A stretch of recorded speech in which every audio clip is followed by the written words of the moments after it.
Hello friends, तो मैं आपका स्वागत करता हूं हमारे इस लेक्चर में जिसमें हम पढ़ रहे हैं यूपीपीएससी का फुल सिलेबस। और ये यूपीपीएससी फुल सिलेबस का 23rd वाला पार्ट है। 23rd आपने देखा होगा, ठीक है। मैं लेक्चर थोड़े से बड़े हो सकते हैं, तो प्लीज़ इस चैनल को सब्सक्राइब कर दीजिए।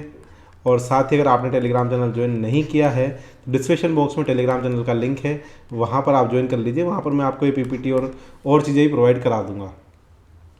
District planning, rural planning and development, changing profile of the rural areas, inclusive development, participatory planning process, ये सारा सारा हम इसमें पढ़ने वाले हैं। आइए जानते हैं पहले डिस्ट्रिक्ट प्लानिंग में। District planning involves the systematic strategic organization of resources, development initiatives and governance structure within a specific administrative district। एक ज़िले के अंदर जो जो रिसोर्सेज अवेलेबल हैं, वो जो गवर्निंग स्ट्रक्चर है, कलेक्टर है, टाउन प्लानर है, इंजीनियर हैं, वो है ना, और जो डेवलपमेंट इनिशिएटिव्स हैं, उनको एक तरह से मतलब उनको स्ट्रेटेजिकली हमें जो यूज़ करना है, जो भी रिसोर्सेज हैं उनको, तो उसको हम बोलते हैं district planning. The objective is to promote sustainable development, improve the quality of life for residents and address the local challenges. इसका काम है सस्टेनेबल डेवलपमेंट। आप हर जगह पे लिख सकते हैं सस्टेनेबल डेवलपमेंट, है ना, कि क्या है sustainable development, quality of life को इम्प्रूव करना और जो लोकल चैलेंजेस हैं उनको एड्रेस करना, ये हमारा मुख्य काम है। आइए जानते हैं। लैंड यूज़ प्लानिंग में कई बार आपको पढ़ा चुका हूँ, लैंड यूज़ प्लानिंग, है ना। जोनिंग रेगुलेशन, तो दोस्तों जोनिंग रेगुलेशन की अगर बात करें तो मैंने आपको कई बार बताया कि हम हमारे जो डिस्ट्रिक्ट है उसे अलग अलग जोन में बात देते हैं, रेजिडेंशियल, कमर्शियल, इंडस्ट्रियल और रिक्रिएशनल। मैंने आपको बताया कि लगभग 45 to 50% जो जोन होता है वो रेजिडेंशियल जोन होता है किसी भी सिटी के अंदर। 5 से 15% जो है वो आपका होगा इंडस्ट्रियल जोन, 2 से 5% कमर्शियल जोन, 2 से 5% आपका, है ना, 10%, 5 to 10% रिक्रिएशनल जोन होता है। तो हम हमारी सिटी में जोनिंग रेगुलेशंस लाएंगे कि इस एरिया में रेजिडेंशियल एरिया है तो यहाँ कोई इंडस्ट्री हम लोग अलाउ नहीं करेंगे, है ना। फिर इंडस्ट्री रेजिडेंशियल में भी अलग अलग रेजिडेंशियल होते हैं कि ये मल्टी स्टोरी वाला एरिया है, यहाँ पर मल्टी स्टोरी बनेगी ज़्यादा, यहाँ पर 3 मंजिला से ऊपर मकान नहीं बनेंगे। ऐसे हाइट जोनिंग भी हम कर लेते हैं। Rural and urban development, plan for both urban and rural areas considering different development needs. तो जो जो भी डेवलपमेंट नीड्स होती है उस एरिया की, भले ही वो रोड हो, भले ही कोई भी इंफ्रास्ट्रक्चर हो, तो उसको हमें प्लान करना पड़ता है। इंफ्रास्ट्रक्चर डेवलपमेंट मैं पिछला वाला लेक्चर पूरा पढ़ा चुका हूँ। Transportation, develop road network, bridge, public transit, enhance connectivity. तो जो भी सिटी के अंदर, जो भी डिस्ट्रिक्ट के अंदर इंफ्रास्ट्रक्चर है उसको मैनेज करना, उसको डेवलप करना। यूटिलिटीज़, जो जो यूटिलिटीज़ हैं, यूटिलिटीज़ के बारे में आपको लिखना पड़ेगा, वाटर सप्लाई, सैनिटेशन और इलेक्ट्रिसिटी के एंड गैस। तो इन यूटिलिटीज़ के लिए जो भी आपको सुविधा होती है, भले ही वो पाइपलाइन हो, है ना, आपको पोल्स हो, थंबे लगाने हो, तो ये सारी की सारी चीज़ें हमें इंश्योर करनी है। Telecommunication, high speed internet और कम्युनिकेशन इंफ्रास्ट्रक्चर को बढ़ावा देना। Economic development, industry and commerce, identify sector for economic growth and development. District की बात हो रही है तो आपके ज़िले के अंदर जो जो भी इकोनॉमिक डेवलपमेंट के एरियाज़ हैं, जो सेक्टर हैं, जो आपके ज़िले में जो फसल ज़्यादा होती है, जो कच्चा माल ज़्यादा होता है, उन एरिया को आपको आइडेंटिफाई करना और उसको बढ़ावा देना। एम्प्लॉयमेंट जनरेट करना, plan for job creation and skill development initiatives. तो जो जो भी स्किल डेवलपमेंट इनिशिएटिव्स गवर्नमेंट लेती है और जॉब क्रिएशन की तरफ प्लान करना। Trade and commerce, develop market places, commercial centre and trade facilitation infrastructure. तो हमें ऐसे ट्रेड एंड कॉमर्स की जगह ऐसे बड़े बड़े मार्केट डेवलप करने होंगे जहाँ से जो माल है बाहर के शहरों में भी जाए, खुद के जो इंटरनल डिस्ट्रिक्ट है वहाँ पर भी डिस्ट्रीब्यूट हो। सोशल इंफ्रास्ट्रक्चर को बढ़ावा देना जिसके अंदर एजुकेशन आता है। Plan for social schools, college, vocational training centres, health care, ensure access to health care facilities, clinic, hospitals, community centres, develop space for community engagement and cultural activities. तो education के लिए हमें कॉलेज बनाने पड़ेंगे, school बनाने पड़ेंगे, vocational training provide करनी पड़ेगी।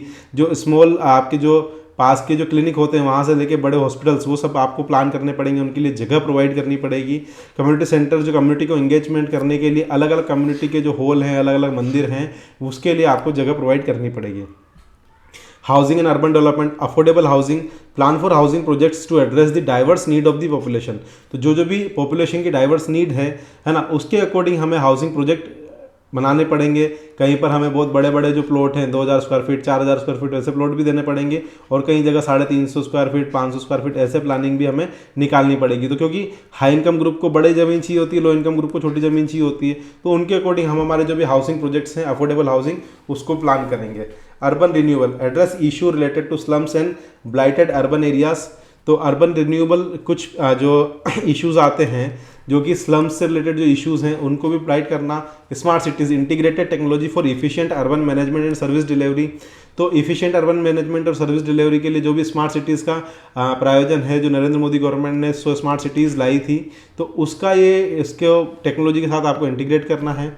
Environmental sustainability, green spaces, allocate areas for park, creational space and environmental conservation, तो जो भी आपकी सिटी के अंदर की अगर बात करें तो आपको सिटी के अंदर पार्क के लिए, ग्रीन स्पेस के लिए, रिक्रिएशनल एरिया के लिए, नदी तालाब के लिए भी जगह देनी पड़ेगी। वेस्ट मैनेजमेंट को अच्छे से अप्लाई करना पड़ेगा ताकि जो वेस्ट डिस्पोजल है उसको रिसाइकल कर सकते हैं, उसको रिसाइकल मतलब मिनिमम से मिनिमम वेस्ट जो है हमारा डिस्पोजल में जाए। क्लाइमेट रेजिलियंस की तरफ आप काम कर सकते हैं। Consider the impact of climate change and plan for resilience measures, तो जो भी रेजिलियंस मेजर्स हमें लेने हैं अर्थक्वेक के लिए, फ्लड के लिए, है ना, क्या क्या क्लाइमेट चेंज का आपके एरिया में, आपके डिस्ट्रिक्ट में क्या क्या दिक्कत आ सकती है, उसको कंसिडर करते हुए जो भी रेजिलियंस मेजर्स हैं, जो बचाव के उपाय हैं, वो हमें लेने पड़ेंगे। Cultural and recreation facilities, cultural institution, plan for museum, theatre and cultural centres, recreational space हमें डेवलप करने, park, sports facility, community places, tourism development, आप identify and promote tourist attraction, तो जो आपके डिस्ट्रिक्ट के अंदर ओल्ड मंदिर हैं, है ना, पुरानी हवेली है, किले हैं, उसको पहले आइडेंटिफाई करना, फिर उसका प्रमोशन करना, है ना, टूरिस्ट अट्रैक्शन के लिए, और जो टूरिस्ट आए उनको अच्छी सुविधाएं प्रोवाइड करना।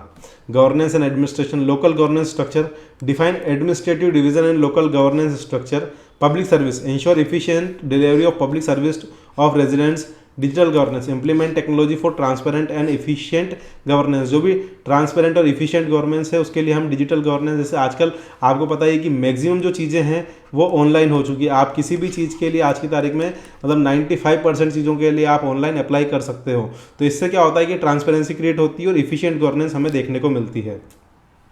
Community engagement, public consultation, involve residents in planning process through consultation and feedback, तो जो भी प्लानिंग प्रोसेस हैं, जो भी सिटी के लोग हैं, डिस्ट्रिक्ट के जो लोग हैं, उनको आपको इन्वॉल्व करना पड़ेगा प्लानिंग प्रोसेस में और उनका फीडबैक और कंसल्टेशन को ध्यान में रखना पड़ेगा। Community development, empower local communities and encourage grass root initiatives, जो लोकल कम्युनिटीज़ हैं हमें उनको एम्पावर करना है, उनके है ना, और जो ग्रास रूट इनिशिएटिव, ज़मीनी स्तर के जो इनिशिएटिव्स हैं उसको हमें एनकरेज करना है। डिजास्टर मैनेजमेंट की तरफ भी काम करना पड़ेगा। Risk assessment, identify area of prone to natural disaster and plan for mitigation, अब जैसे मान लीजिए कोई एरिया है वो डैम के सराउंड में या कोई गांव है, तो ये हमेशा कहीं ना कहीं डिजास्टर्स पे रहेगा, तो इस एरिया के लिए हमेशा एक्सकेवेशन प्लान और ये चीज़ें जो है हमेशा रेडी होनी चाहिए। बड़ा सायरन जो उसके हर एक घर तक उसकी आवाज़ पहुंच जाए, और उनके वहाँ पर जो लोग हैं उनकी ट्रेनिंग भी आपको करवानी पड़ेगी। Emergency response, develop plan and infrastructure for disaster preparedness and response, तो ऐसा प्लान आपको बनाना पड़ेगा कि जो इंफ्रास्ट्रक्चर है वहाँ पर जिस भी अर्थक्वेक जोन में वो आता है, जो भी फ्लड की संभावना है उसके अकॉर्डिंग आपका इंफ्रास्ट्रक्चर डिज़ाइन रहे, डिजास्टर के लिए प्रिपेयर्ड रहे और रिस्पॉन्स को हमें देखने को मिले। Infrastructure financing, budget allocation, allocate fund for infrastructure project based on priority, public private partnership, explore collaboration with private sector, financing and development, तो प्राइवेट सेक्टर को ध्यान में रखते हुए फाइनेंसिंग एंड डेवलपमेंट के जो प्रोजेक्ट हैं उनको भी बढ़ावा देना है हमें, और एक्सप्लोर करना है कि जो अलग अलग पब्लिक और प्राइवेट पार्टनरशिप के जो कोलैबोरेशन हो सकते हैं उनके बारे में हमें एक्सप्लोर करना है। Monitoring and evaluation, performance indicators, define key performance indicator to measure progress, regular evaluation, conduct periodic assessment of the impact development initiatives, तो जो भी आपने इनिशिएटिव लिए हैं उसका आपको रेगुलर असेसमेंट करना है कि हमने जो इनिशिएटिव लिया है वो किसी काम का है या नहीं है और उससे कोई चेंजेस आ रहे हैं या नहीं आ रहे। Legal and regulatory framework, land use regulation, enforce zoning and land use regulation, compliance and enforcement, ensure adherence to building codes and regulations, तो उस एरिया वाइज जो भी बिल्डिंग कोड्स हैं, है ना, आपने देखा होगा कि IRC इंडियन रोड कांग्रेस के जो हैं या IS कोड जो चलते हैं अपने, वो कोड और जो वो हैं वो आपको उस एरिया के अकॉर्डिंग ही आपको इन्फोर्स करवाने पड़ेंगे, है ना। हर एक एरिया के जो बिल्डिंग कोड्स हैं, जो रोड के कोड हैं वो अलग अलग हैं। Inclusive development, social inclusion, address the need of marginalised and vulnerable population, equitable resource allocation, fair distribution of resource across different areas, तो जो मार्जिनलाइज्ड हैं, जो सामाजिक धारा से पिछड़े हुए लोग हैं, जो कम पार्टिसिपेट करते हैं, उनके लिए भी सारी की सारी जो सोशल मतलब उनको इंक्लूड करना, और सभी जो भी एक मान लीजिए आपने एक हॉस्पिटल बनाया है तो उस हॉस्पिटल पर अमीर का भी उतना ही हक है जितना का जितना गरीब का है, तो इक्विटेबल रिसोर्स एलोकेशन होने चाहिए। Future planning in innovation, technology integration, explore innovative solution for sustainable development, adaptive planning, be flexible and adaptive to changing socio economic environmental condition. जो भी सोशियो इकोनॉमिक एनवायरमेंटल कंडीशन हो रही है, changes हो रहे हैं, उनके लिए हमारा जो प्लान है वो फ्लेक्सिबल होना चाहिए और कुछ उसके अंदर चेंजेस आते हैं तो हम उसे अडेप्ट भी कर सकते हैं। District planning requires collaboration between local authorities, community stakeholders, often relevant entities. A comprehensive inclusive planning approach takes into account the unique characteristics, challenges, and aspirations of the district, fostering sustainable and equitable development. Regular review and updates the plan are essential for accommodate changing needs of circumstances. तो आपको जो plan आपने बनाया है उसको time to time check करना, review करना और उसको अकोमोडेट करके, मतलब जो चेंजेस हैं उसको अकोमोडेट करना। इसी तरह से हमारा जो प्लानिंग प्रोसेस है वो कंटिन्यूस प्रोसेस है, मतलब ऐसा नहीं कि आपने एक प्लान कर दिया फिर वो चेंज होगा ही नहीं, बिल्कुल स्ट्रिक्ट रहेगा। तो टाइम टू टाइम वो चीज़ें चेंज होती रहती है डिस्ट्रिक्ट प्लानिंग के केस में। आइए पढ़ते हैं rural planning and development, rural area planning, rural infrastructure development.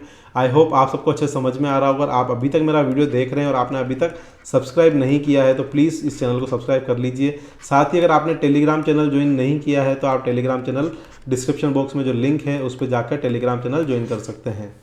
Rural planning and development involves the strategic organization, resources, services and infrastructure to improve the quality of life and promote sustainable development in rural areas. Rural planning takes into consideration the unique characteristics, challenges, opportunities of rural communities. तो गांव के लिए कुछ अलग changes आते हैं, कुछ अलग अपॉर्चुनिटीज़ होती है, उसको ध्यान में रखते हुए हमें जो रूरल एरिया है उसके डेवलपमेंट की तरफ काम करना है।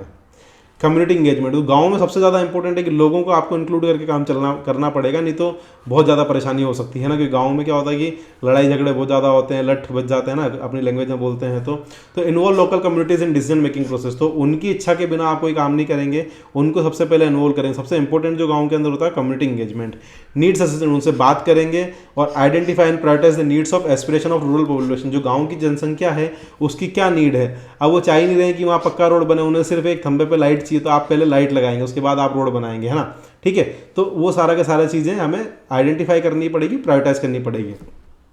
लैंड यूज प्लानिंग, जो एग्रीकल्चर लैंड है जिसके अंदर लोग घर बना रहे हैं उसका प्रिजर्वेशन करना पड़ेगा, है ना। फर्टाइल लैंड को प्रोटेक्ट करना पड़ेगा और अनप्लान्ड अर्बनाइजेशन को प्रिवेंट करना पड़ेगा, मतलब घटाना पड़ेगा आपको। ठीक है, जो अचानक से आके कोई भी घर बना रहा है तो ऐसा नहीं होना चाहिए। Rural zoning, designated areas for residential, agriculture and conservation purpose, तो आपको कुछ पर्टिकुलर एरिया हैं जो रेजिडेंशियल के लिए, एग्रीकल्चर के लिए और कंजर्वेशन पर्पस के लिए आपको रूरल जोनिंग भी वहाँ पर अप्लाई करनी पड़ेगी।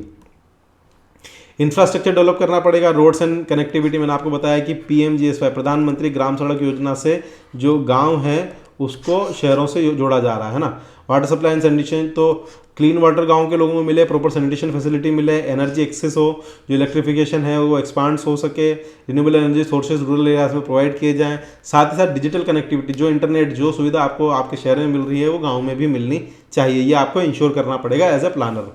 Agriculture development, farm infrastructure, invest in farm facilities, storage and processing units, तो गाँव में ही हमें प्रोसेसिंग यूनिट्स जो होती है या कोल्ड स्टोरेज जो होते हैं इस टाइप की सुविधाएं प्रोवाइड करनी पड़ेगी ताकि किसान जो है अपना माल वहाँ पर रख सके। Diversification, encourage crop diversification, value addition to boost rural economics, तो आपको डाइवर्सिफाई करना पड़ेगा क्रॉप को और जो इकोनॉमी को बूस्ट करे उस टाइप की फसलों के लिए जो वहाँ के किसान हैं उनको मोटिवेट करना पड़ेगा। साथ ही एग्रीकल्चर के अंदर जो मॉडर्न फार्मिंग प्रैक्टिस हो रही है, जो टेक्नोलॉजी हो रही है प्रोडक्टिविटी बढ़ाने की, उन टेक्नोलॉजी को अडॉप्ट करना पड़ेगा। Rural education, school and education facilities आपके गांव में अवेलेबल होनी चाहिए, है ना। हर एक गांव में जो एक छोटा एरिया होता है 2 किलोमीटर का अंदर, वहाँ पर एक प्राइमरी स्कूल और 5 किलोमीटर के एरिया में एक सेकेंडरी या सीनियर सेकेंडरी स्कूल होना चाहिए। स्किल डेवलपमेंट के जो इनिशिएटिव्स हैं, वोकेशनल ट्रेनिंग प्रोग्राम, है ना, लोकल स्किल, इस टाइप के जो प्रोग्राम से आप वहाँ पर हमेशा चलाएंगे।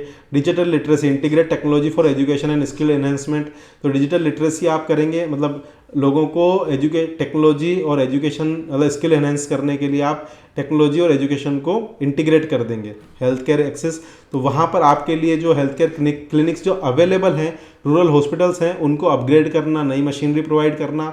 हेल्थ एजुकेशन, जो लोगों के लिए हेल्थ अवेयरनेस और प्रिवेंटिव हेल्थ केयर प्रैक्टिसेस हैं उनको बढ़ावा देना, उन्हें वहाँ पर उनको एजुकेट करना।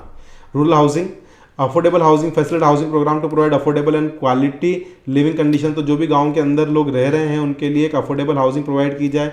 Sanitation facility, ensure proper sanitation and waste management in rural housing, तो आपको ये करना है कि जो वेस्ट मैनेजमेंट है, सैनिटेशन जो फैसिलिटीज़ है गाँव के अंदर वो प्रॉपर तरीके से हो और उसका कचरा कहीं भी ओपनली नहीं होना चाहिए ना। आजकल से अलग अलग गाँव का आपने सुना होगा एक टर्म की ODF free, open defection free, मतलब बाहर कोई भी शौच के लिए नहीं जाएगा। तो इन चीज़ों का ध्यान रखना है। नेचुरल रिसोर्स मैनेजमेंट, गांव में कहीं ना कहीं नेचुरल रिसोर्सेज होते हैं, कोई आसपास ही कोई बड़ा जंगल होगा, कोई बड़ी नदी जा रही होगी, तो उस एरिया को आपको कंजर्व करना है सस्टेनेबल डेवलपमेंट में और नेचुरल रिसोर्सेज को बढ़ावा देना है। Watershed management, protect water sources and manage watershed areas, तो जो पानी के एरिया हैं जहाँ से पानी होकर गुजरता है, जो नदी है, जो तालाब हैं, जो क्या नाम है, कैनाल है, उनको आपको प्रॉपर मैनेज करना है। Local economy and livelihood diversification, support non agriculture livelihood, continue small and micro enterprises, जो छोटे स्केल के बिजनेस है उनको छोटे छोटे लोन आप एज ए गवर्नमेंट की स्कीम के तहत लोन प्रोवाइड करते हैं और उनको सपोर्ट करते हैं। Market access, improve access to market for rural products through better transportation, तो अच्छे ट्रांसपोर्टेशन के साथ जो लोकल प्रोडक्ट्स हैं आप उनकी तरफ काम कर सकते हैं। Environmental conservation, rural green space, preserve natural habitat and green areas, agroecology, promote sustainable and eco friendly agriculture practices, तो हमें एनवायरनमेंट को ध्यान में रखते हुए जो वहाँ पर नेचुरल हैबिटेट है, ग्रीन एरियाज है, उसको बचाना है और साथ ही जो एग्रीकल्चर प्रैक्टिस है वो इको फ्रेंडली जैसे ना वो एग्रीकल्चर प्रैक्टिस हमें करनी है। जैसे आपने एक नाम सुना होगा आजकल की ऑर्गेनिक खाद का यूज़ किया या ऑर्गेनिक सब्जियां हैं वो बाजार भाव से 15-20 रुपये ऊपर ही बिकती है ना, तो स्पेशली इन चीज़ों का हमें ध्यान रखना है। Social infrastructure, community centre, establish space for community gathering events and meetings, तो हमें सोशल इंफ्रास्ट्रक्चर गांव के अंदर जैसे पंचायत होती है, पहले पंचायत पेड़ के नीचे लगती थी, अब किसी स्कूल की बिल्डिंग में या कई जगह लगती है तो उनके लिए आपको प्रोवाइड करनी पड़ेगी। रिक्रिएशनल फैसिलिटीज़ भी आपको प्रोवाइड करनी पड़ेगी, गाँव में आपको गार्डन्स डेवलप करने पड़ेंगे, पार्क, स्पोर्ट्स ग्राउंड और कल्चरल सेंटर्स भी आपको जहाँ कस्बा बन चुका है वहाँ पर आपको डेवलप करने पड़ेंगे। Financial inclusion, access to credit, facilitate access to credit and financial services for rural business, तो जो भी रूरल बिजनेस हैं उनके लिए कुछ न कुछ क्रेडिट स्कीम्स बैंकों द्वारा की उन जो बिजनेस हैं उनके लिए पर्टिकुलर लोन, माइक्रो फाइनेंस, जो 50,000 तक के जो लोन हैं वो लोकल एंटरप्रेन्योर्स को आप सपोर्ट करेंगे, बढ़ावा देंगे।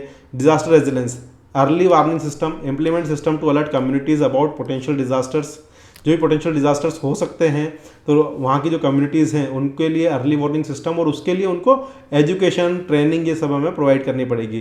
Community based disaster preparedness, train communities to respond natural disaster, जो भी कम्युनिटीज़ हैं वहाँ पर काम कर रही है उनको हमें ट्रेन करना पड़ेगा ताकि हम उस नेचुरल डिजास्टर्स को रोक सकें।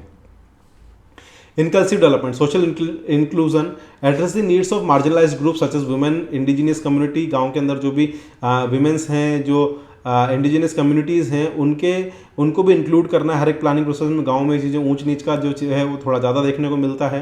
Gender equality, promote gender inclusive development and empower women, तो जो भी गांव की जो महिलाएं हैं उनको एम्पावरमेंट प्रोवाइड करना, उनको रोजगार प्रोवाइड करना, उनके हाथ में शक्ति देना, है ना, ये इस पर भी हमें काम करना होगा। Tourist development, heritage and eco tourism, गाँव में जनरली जो हेरिटेज होता है, वहाँ का खाना होता है, वहाँ की चीज़ें होती है, इस टाइप के टूरिज्म को हम जो नेचुरल ब्यूटी है वहाँ पर डेवलप कर सकते हैं। Infrastructure for visitor, develop facilities to accommodate tourist and provide services, गाँव में कुछ ऐसे छोटे छोटी धर्मशाला या जो साफ़ सुथरी और प्रॉपर रहे, जो टूरिस्ट आए वो आराम से वहाँ पर ठहर सकें, जिससे गाँव के लोगों की भी इनकम हो और टूरिस्ट का भी बढ़ावा मिले। Government support and policy framework, rural development policies, formulate policies that specially address rural development needs, तो गांव की जो नीड्स हैं उनके लिए आपको स्पेशल पॉलिसीज बनानी पड़ेगी। साथ ही साथ financial support, allocate fund and rural development project and initiatives, तो जो रूरल डेवलपमेंट प्रोजेक्ट्स जो गवर्नमेंट की तरफ से आ रहे हैं उनको फंड अलोकेट करना और इनिशिएटिव्स को बढ़ावा देना। Monitoring and evaluation, performance matrix, establish indicators to measure the effectiveness of rural development programme, feedback mechanism, implement regular assessment and gather feedback from local communities, जो भी सुविधाएं आपने प्रोवाइड करी है उसका टाइम टू टाइम वहाँ पर असेसमेंट करना, फीडबैक लेना। Capacity building, strengthen the capacity of local government for effective planning and implementation, तो जो लोकल गवर्नमेंट है, जो वहाँ की पंचायत है, उसके अधिकार क्षेत्र में हमें कुछ पावर देनी पड़ेगी, उसको कुछ पैसा प्रोवाइड करना पड़ेगा जिससे कि हमें लोकल गवर्नेंस अच्छी देखने को मिले। Community empowerment, build the skills and capacity of rural communities to participate in development activities, तो जो भी कम्युनिटीज़ वहाँ पर काम कर रही है उनको एम्पावर करना, साथ ही साथ वो जो वहाँ पर पार्टिसिपेट जो भी डेवलपमेंट एक्टिविटीज़ हो रही है उसमें वो पार्टिसिपेट कर पाएँ। Rural planning and development requires a holistic and integrated approach that considers the interconnectedness of various aspects of rural life, collaboration between government agency, non-government organization, NGO, private sector, rural development initiatives, continuous monitoring, evaluation, adoption strategy are crucial to address the evolving need of rural areas and promote sustainable development. तो दोस्तों सीधी सी बात है, जब हम rural development की बात करते हैं तो सारे के सारे एस्पेक्ट्स जो वहाँ पर सबसे इंपॉर्टेंट एस्पेक्ट है वहाँ की कम्युनिटी को नीड इन्वॉल्व करते हुए आप वहाँ का एक ओवरऑल डेवलपमेंट की तरफ काम करेंगे। Changing profile of rural areas in India. दोस्तों आप अभी तक मेरा वीडियो देख रहे हैं और आपने अभी तक सब्सक्राइब नहीं किया है तो प्लीज़ प्लीज़ प्लीज़ चैनल को सब्सक्राइब कर दीजिए। साथ ही आपने अगर टेलीग्राम चैनल ज्वाइन नहीं किया है तो डिस्क्रिप्शन बॉक्स में जो टेलीग्राम चैनल है वो आप ज्वाइन कर सकते हैं। The profile of rural areas in India has been undergoing significant changes over the years due to various factors including economic, demographic, social, technological shift। तो जो रिसेंट में जो इकोनॉमिक डेवलपमेंट हुआ है, डेमोग्राफिक चेंजेस हुए हैं, पहाड़ियाँ काटी जा रही है, सोशल चेंजेस हुए हैं, टेक्नोलॉजिकली शिफ्ट हुए हैं, उसके कारण जो गाँव का जो प्रोफाइल है वो काफ़ी तेज़ी से चेंज हो रहा है। सबसे पहला आ रहा है इकोनॉमिक ट्रांसफॉर्मेशन। गाँव के अंदर क्या क्या इकोनॉमिक ट्रांसफॉर्मेशन है उसकी बात करते हैं। पहला है agriculture diversification. There is a trend towards diversification, livelihood beyond traditional agriculture. Many rural households are engaging in non-farming activities such as small scale industries, service and agri business. तो अब जो है लोग सिर्फ फार्मिंग के ऊपर ही जिंदा नहीं है, वो अलग अलग जैसे पशुपालन हो गया, मछली पालन हो गया, मुर्गी पालन हो गया, मधुमक्खी पालन हो गया, इस टाइप की जो छोटी छोटी इंडस्ट्रीज हैं उस टाइप का काम भी वो करने लगे हैं। रूरल एंटरप्रेन्योरशिप की तरफ वो काम कर रहे हैं। The rise of rural entrepreneurship and small business is contributing to economic growth in rural areas. Initiative like make in India campaign aim to promote manufacturing and entrepreneurship in rural regions. तो गांव वाला जो क्षेत्र है, make in India के तहत हमें manufacturing और एंटरप्रेन्योरशिप को गांव के एरिया में प्रमोट करना है। Technological advancement, digital connectivity, increasing the access to internet and mobile technology to bringing the digital divide in rural areas. तो गांव के अंदर भी आप देखेंगे हर गांव में आजकल प्रॉपर नेटवर्क आ रहे हैं, है ना। इससे क्या होगा कि वहाँ पर इंटरनेट की जो फैसिलिटीज़ है 24 घंटे अवेलेबल है, जिससे कि एजुकेशन, हेल्थ केयर, एक्सेस, है ना, जो इन्फॉर्मेशन होनी चाहिए सबके पास वो फटाफट इन्फॉर्मेशन पहुँच जाती है। E governance, the adoption of e governance is improving service delivery and administrative process in rural regions. Digital platform are being used for various government schemes, financial transaction and, है ना। तो जो भी ई गवर्नेंस जो है, digital platform को use करना है, जो भी गवर्नमेंट स्कीम है फाइनेंशियल ट्रांजेक्शन में डायरेक्ट हम लोगों के खाते में बेनिफिट प्रोवाइड कर रहे हैं, तो इस टाइप की चीज़ें जो है ई गवर्नेंस के तहत हम देख सकते हैं टेक्नोलॉजी के कारण। Infrastructure development, road connectivity, improve road connectivity to enhancing connectivity, isolation and facilitating movement of goods and people. The प्रधानमंत्री ग्राम सड़क योजना has been key initiative in this regard। तो मैंने आपको कई बार बोला है कि PMGSY जो है एक बहुत बढ़िया इनिशिएटिव्स है। इसमें क्या करना है कि जो अलग थलग जो गांव पड़ा हुआ है, जो शहर से बहुत दूर है, तो वहाँ पर आपको उसे पक्की सड़क से जोड़ना है ताकि जो उन दोनों के बीच में ट्रांसफॉर्मेशन फटाफट हमें देखने को मिले। इलेक्ट्रिफिकेशन करना है, जो वहाँ के लिविंग स्टैंडर्ड को बढ़ावा देना है, 24 घंटे गांव के अंदर बिजली आती रहे। डेमोग्राफिक चेंजेस करने हैं, migration pattern, changing patterns of rural to urban migration and vice versa are influencing population dynamics.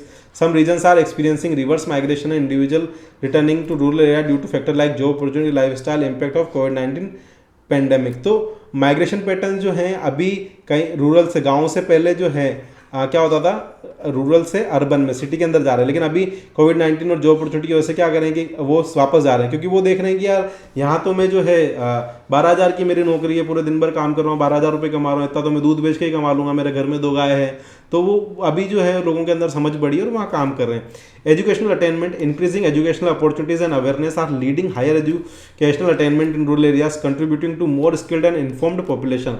तो जैसे जैसे टेक्नोलॉजी बढ़ी है, अवेयरनेस बढ़ी है, एजुकेशनल प्रोग्राम्स बढ़े हैं रूरल एरियाज में, तो उससे क्या हो रहा है कि ज़्यादा स्किल्ड और ज़्यादा इन्फॉर्म्ड पॉपुलेशन हमें देखने को मिल रही है गाँव की। Social dynamics, women empowerment. There is a growing emphasis on empowering women in rural areas through education, skill development, and participation in decision-making process. Initiative like National Rural Livelihood Mission (NRLM), ये full form याद रखना आपको, national rural, है ना, livelihood mission, इसका ध्यान रखना। इससे क्या होगा कि जो महिलाओं को स्किल डेवलपमेंट में फ़ायदा मिला है, इकोनॉमिक और सोशल स्टेटस उनका बड़ा है। Community development, community based initiative and self help groups are playing a crucial role in addressing local challenges and fostering sustainable development। तो जैसे गांव में अलग अलग कम्युनिटीज रहती है, गांव राजपूत अलग रहेंगे, गुजर अलग रहेंगे, इस टाइप से, तो कम्युनिटी बेस्ड डेवलपमेंट से भी कहीं ना कहीं हमें लोकल चैलेंजेस हैं उनको ओवरकम करने में और सस्टेनेबल डेवलपमेंट की तरफ काम करने में फ़ायदा मिलता है। हेल्थ केयर के इंप्रूवमेंट, हेल्थ केयर का access, effort are being made to improve health care infrastructure. Medical services, rural Ayushman Bharat programme aims to provide financial protection and promote wellness in rural household. तो आयुष्मान भारत जो योजना है प्रधानमंत्री मोदी जी के द्वारा जो चलाई गई है, उसके तहत जो गांव के लोग हैं उनको इलाज कराने पर जो है 5 लाख तक का इलाज जो है उन्हें फ्री होता है। साथ ही गांव के अंदर जो बड़े हॉस्पिटल है वहां पर भी मैक्सिमम सारी की सारी सुविधाएं प्रोवाइड की जा चुकी है। सैनिटेशन एंड हाइजीन, स्वच्छ भारत अभियान has focused on promoting cleanliness, sanitation and hygiene practice in rural areas. स्वच्छ भारत के तहत क्या हुआ, ऐसा नहीं कि सिर्फ अर्बन एरिया, गाँव में भी क्लीनलीनेस बढ़ी है, सैनिटेशन के प्रति जागरूकता बढ़ी और हाइजीन के प्रति जागरूकता गाँव के लोगों की बढ़ी है। Environmental sustainability, agroecological practices, there is an increasing awareness of sustainable and eco-friendly agriculture practice including organic farming and agro ecology. तो जो एग्रो इकोलॉजी, जो गांव में जो फसलें होती है उससे जो एक इकोसिस्टम डेवलप होता है उसे हम एग्रो इकोलॉजी बोलते हैं।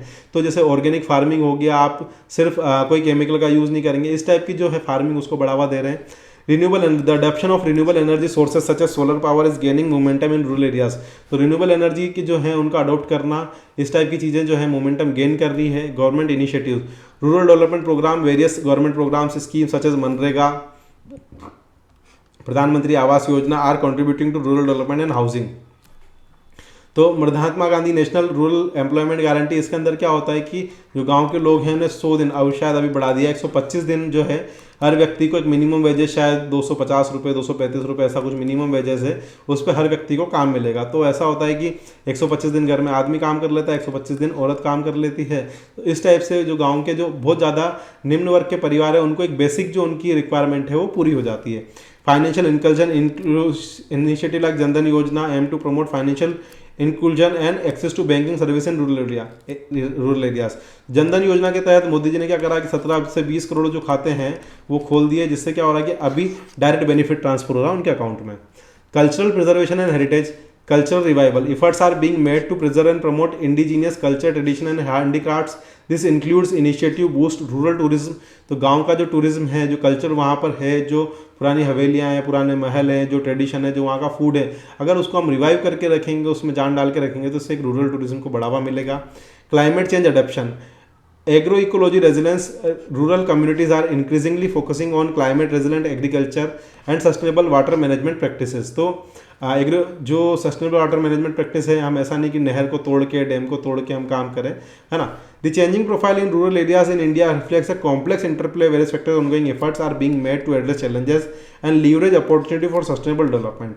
As rural areas continue to evolve, it is crucial to implement inclusive and participative policies that empower local communities and promote balanced and historic development।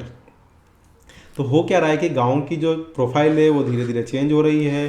कुछ जो अर्बन जो सिटी के लोग हैं वो भी गांव में शिफ्ट हो रहे हैं, क्योंकि जो बेसिक रिक्वायरमेंट्स है वो वहाँ पर बहुत अच्छी मिली है, और साथ ही जो आपकी हेल्थ है वो भी अच्छी रहती है। Inclusive development is an approach to economic and social progress that seeks to ensure that the benefits and growth and development are shared equitably across all segment of society, living no one behind. तो गांव में जो भी लोग रह रहे हैं, शहर में जो भी लोग रह रहे हैं, भले ही वो हाई इनकम ग्रुप HIG हो, भले ही वो मिडिल इनकम ग्रुप MIG हो, भले ही वो लो इनकम ग्रुप LIG हो, है ना, या फिर झुग्गी झोपड़ी में रहने वाला पुअर हो, BPL वाला हो, है ना। तो ऐसे लोगों को भी जो गवर्नमेंट सुविधा प्रोवाइड करा रही है वो सभी को प्रोवाइड होनी चाहिए। It is a comprehensive strategy that aim to reduce disparities, promote social justice and empower marginalized and vulnerable groups। तो जो भी vulnerable groups हैं, marginal group है, उनको social justice मिलता रहे, आइए जानते हैं। Equitable economic growth होनी चाहिए, जो सभी हैं, job creation, promote policies and initiative that generate employment opportunity for all including marginalized group। जो व्यक्ति काम जिन्होंने पढ़ाई नहीं कर पाए हैं किसी कारण से, उनसे लेके जो बेसिक पढ़ाई करे हैं उन सब के लिए जॉब अपॉर्चुनिटी क्रिएट करना। इनकम की इक्वलिटी जो है वो आपको इंश्योर करना, ताकि इकोनॉमिक ग्रोथ और बेनिफिट सबको ऑल इनकम लेवल्स को मिल पाए। ऐसा नहीं कि कोई नीची जात का व्यक्ति है तो आप उसे 500 रुपये डेली में काम करा रहे हैं, कोई थोड़ा ऊंची जात का है तो उसे 700 रुपीज़ दे रहे हैं। तो ये डिफरेंसेस नहीं होने चाहिए। महिला है, महिला का वेजेस आप कम कर दें कि नहीं, उसका जो है उसको 350 रुपीज़ पर डे में काम करना है, आदमी को 500 रुपीज़ पर डे में काम करना है। तो ऐसी चीज़ें नहीं होनी चाहिए। Social inclusion, gender equality, ensure equal opportunities and right for woman all aspect life including education, employment, decision making में सभी में जो है महिलाओं का बराबर योगदान होना चाहिए। Minority rights, protect the rights of ethnic, religious and linguistic minorities, fostering and inclusive and diverse society. तो जो एथनिक बेस पे, जो धार्मिक के बेस पे, जो लैंग्वेज के बेस पे जो माइनॉरिटीज़ हैं जैसे धार्मिक तौर पर बोला जाए तो जैन लोग माइनॉरिटीज़ में आते हैं, है ना। लिंग्विस्टिक पे, लैंग्वेज के बेस पे भी आजकल हम लोग आरक्षण देने लगे हैं, तो वो दे सकते हैं। Access to education, universal education, ensure that education is accessible to all regardless of socio economic background, gender और location. Quality education, improve the quality of education to provide relevant skills and knowledge for personal and economic development. तो आप quality education provide कर सकते हैं, है ना, knowledge और personal development के लिए। हेल्थ केयर एक्सेस के लिए universal health coverage, work towards providing affordable and accessible health care services to all citizens. तो जो भी लोग वहाँ पर रह रहे हैं उनको एक प्रॉपर हेल्थ केयर सर्विसेज मिले, है ना, उसकी तरफ हमें काम करना है। वल्नरेबल पॉपुलेशन, जो बूढ़े हैं, जो बच्चे हैं, है ना, उनकी तरफ हमें प्रायोरिटाइज करके हेल्थ केयर फैसिलिटीज प्रोवाइड करनी है।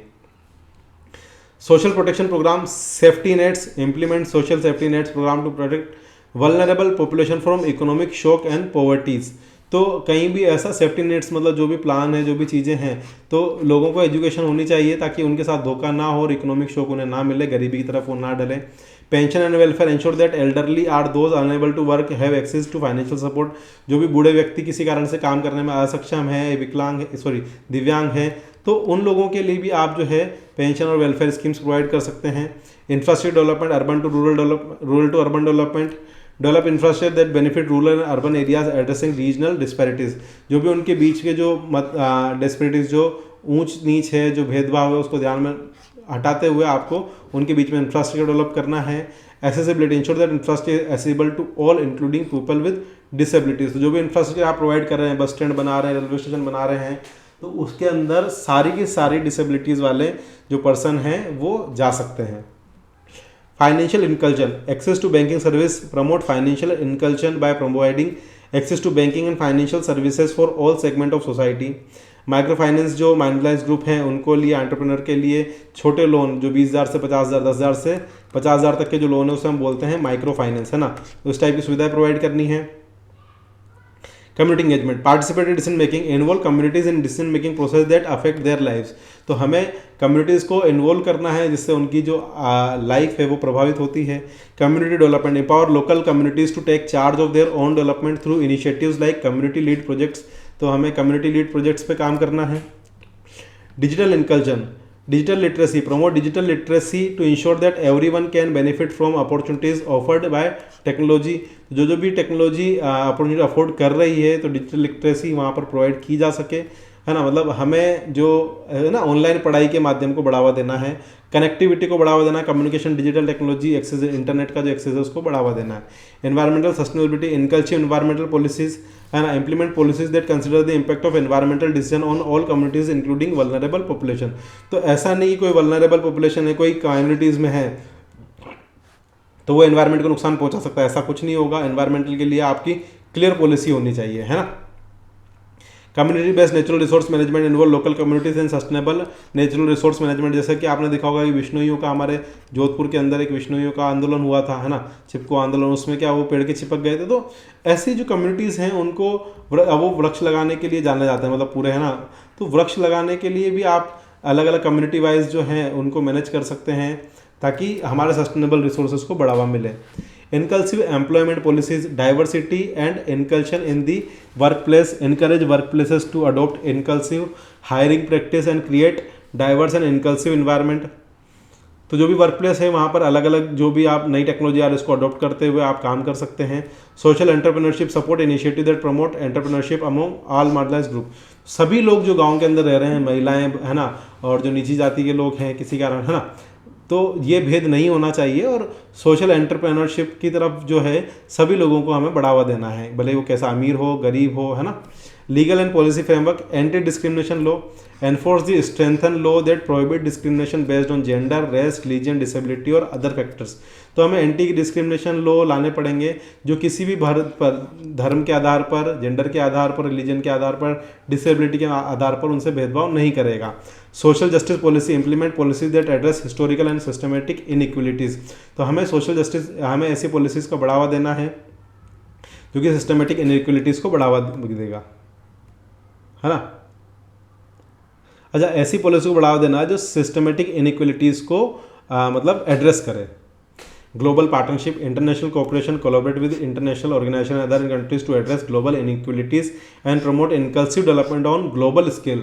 तो ऐसा नहीं कि सिर्फ आपको गांव के स्तर पर, डिस्ट्रिक्ट के स्तर पर, आप पूरे ग्लोबल लेवल पर भी आप काम कर सकते। जैसे आपने देखा होगा कि ना जब भी एक मैच चल रहा था तो ब्लैक लाइफ मैटर करके एक वो उनका काली पट्टी बांध के क्रिकेटर खेलते थे।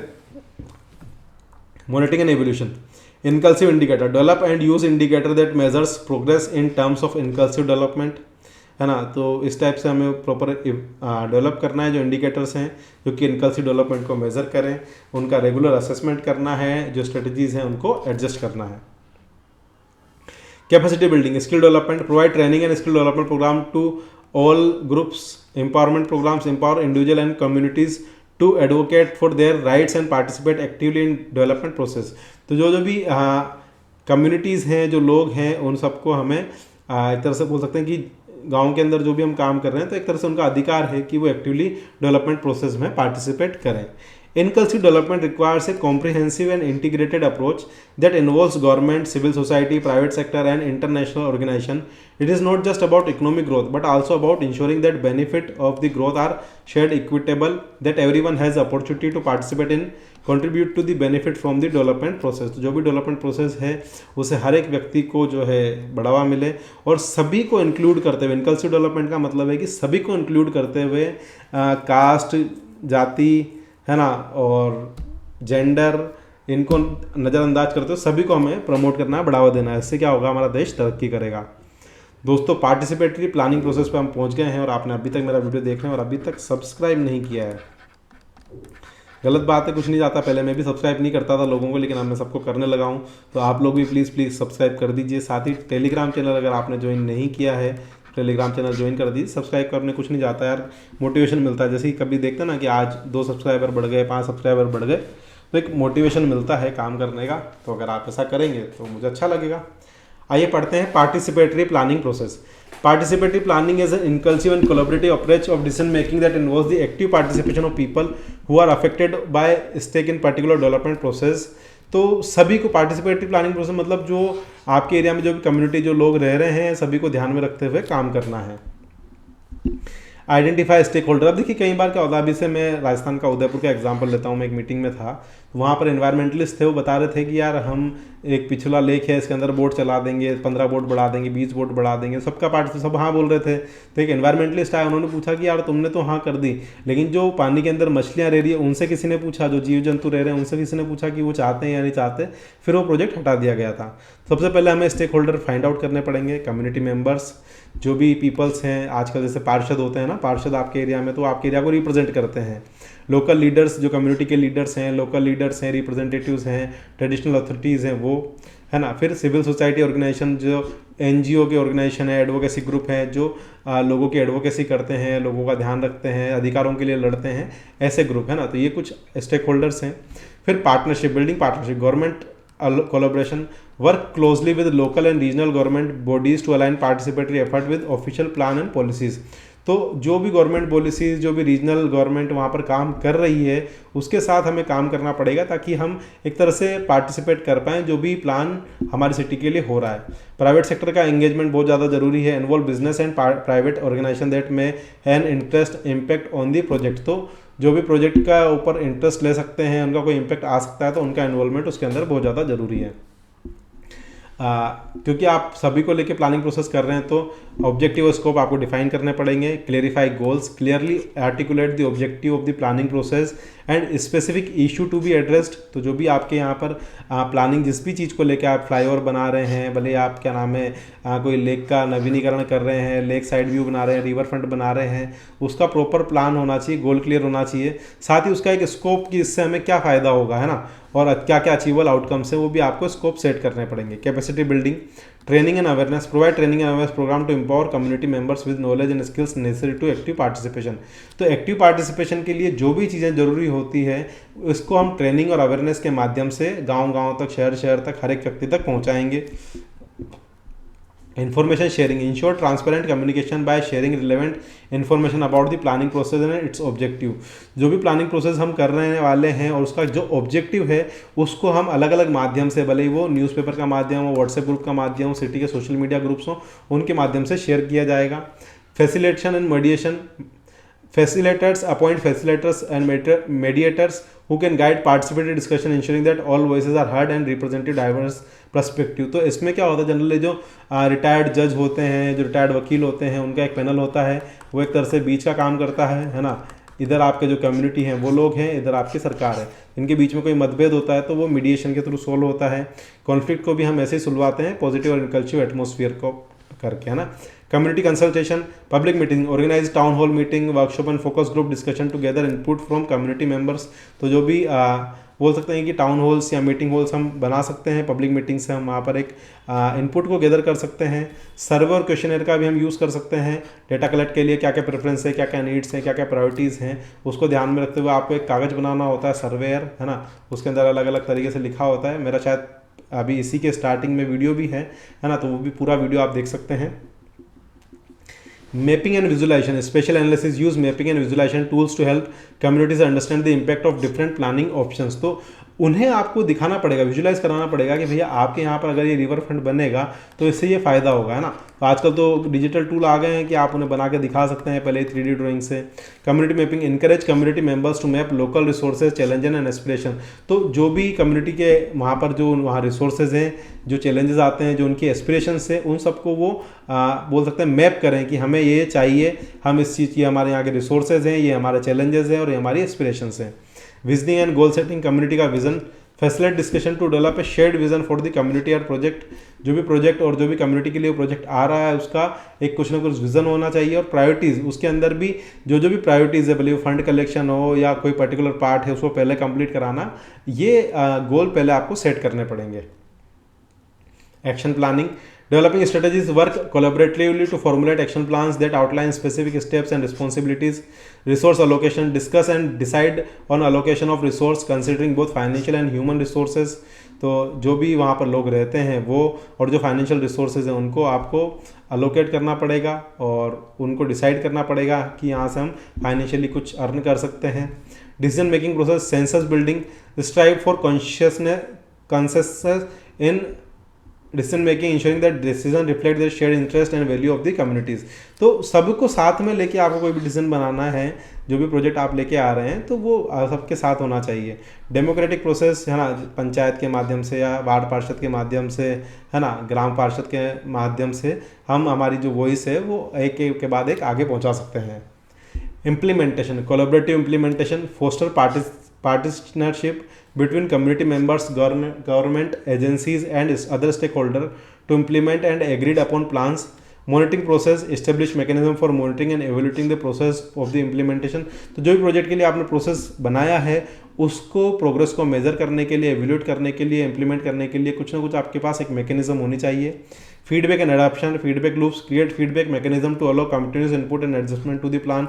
तो जैसे जैसे प्लान आगे बढ़ रहा है, जैसे जैसे चीज़ें आगे बढ़ रही है, तो कंटिन्यूस हमें फीडबैक लेना और उसके अकॉर्डिंग हमें उसको चेंजेस करना है। साथ ही जो टाइम के साथ चीज़ें चेंज हो रही है, टेक्नोलॉजी चेंज हो रही है, इमर्जिंग नीड्स जो बढ़ रही है, तो प्रोजेक्ट में वो फ्लेक्सिबिलिटी हमेशा होनी चाहिए और अडेप्टिबिलिटी, आप उन चीज़ों को अडॉप्ट करते हुए आगे बढ़ जाएँ।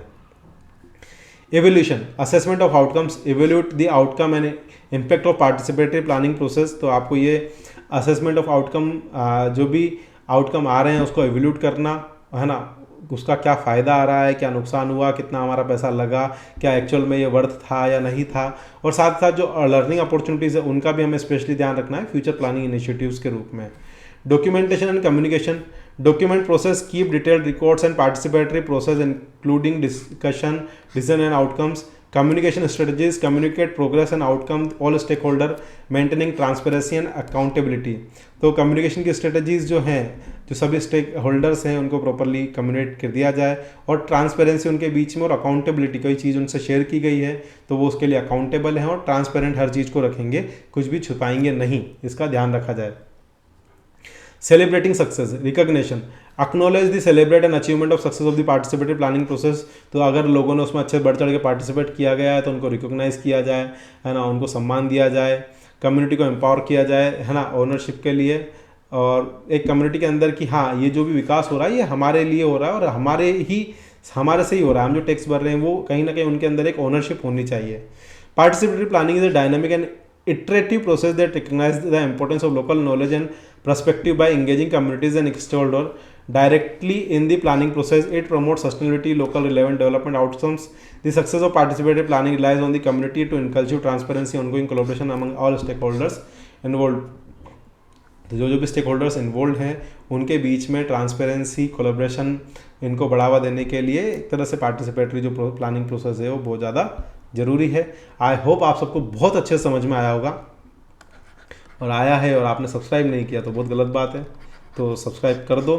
साथ ही अगर आपने टेलीग्राम चैनल ज्वाइन नहीं किया है तो आप टेलीग्राम चैनल ज्वाइन कर सकते हैं, है ना, डिस्क्रिप्शन बॉक्स में उसका लिंक है। थैंक यू सो मच, मिलते हैं नेक्स्ट लेक्चर में।